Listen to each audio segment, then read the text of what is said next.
చవాకులు పేలితే చూస్తూ ఊరుకోమని ప్రకాశం జిల్లా జనసేన అధ్యక్షులు రియాజ్ హెచ్చరించారు. పవన్ కళ్యాణ్ సినిమా విడుదలకు ముందు థియేటర్లు బంద్ చేయాలని పిలుపునివ్వటం, దీనికి సంబంధించి వైసీపీ నాయకులు పేర్ని నాని అసత్యాలు ప్రచారం చేయడంపై ఆయన మండిపడ్డారు.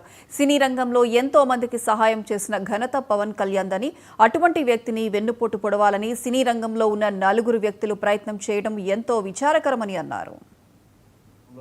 పవన్ కళ్యాణ్ గారిపై ఒక భారీ కుట్ర అనేది వైసీపీ తెరలేపింది. గతంలో కూడా వైసీపీ అధికారంలో ఉన్నప్పుడు ఆ పార్టీ నాయకులు కానీ, ఆ పార్టీకి సంబంధించినటువంటి నాయకుడు జగన్మోహన్ రెడ్డి కానీ పవన్ కళ్యాణ్ గారి మీద ద్వేషంతో ఆయన చిత్రాలు విడుదలవుతుంటే రేట్లు తగ్గించేసి ఒక జిల్లాకి జాయింట్ కలెక్టర్లు, ఎంఆర్ఓ స్థాయి వ్యక్తుల్ని థియేటర్ల దగ్గర కాపలా పెట్టి వాళ్ళతో డ్యూటీలు చేసినటువంటి సందర్భాలు ఉన్నాయి. అలాగే తెలుగు సినిమా ఇండస్ట్రీలో కళాకారులకి తెలుగు రాష్ట్రాల్లో ఎంతో పేరున్నటువంటి వ్యక్తులు కళాకారులు.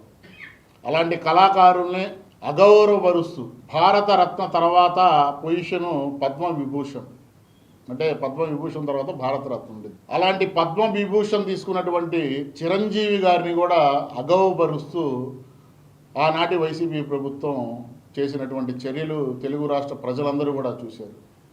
అయితే ఇప్పుడు వైసీపీ ముసుగు వేసుకున్నటువంటి కొంతమంది ఇండస్ట్రీలో ఉన్నటువంటి కొంతమంది ప్రముఖులు ఎందుకో ఇండస్ట్రీ మీద ఏం ప్రేమ వచ్చిందో మరి, ఎందుకంటే వాళ్ళకి ఎటువంటి అవసరం ఉన్నా సరే పవన్ కళ్యాణ్ గారి దగ్గరికి వ్యక్తిగతంగా వచ్చి వాళ్ళ సినిమాలకి రేట్లు పెంచండి, మా సినిమాకి ఫలానా సహాయం చేయండి అని చెప్పి పవన్ కళ్యాణ్ గారి దగ్గర చేతులు పట్టుకొని అడిగినటువంటి సందర్భాలు ఇటీవల కాలంలో చూసాం.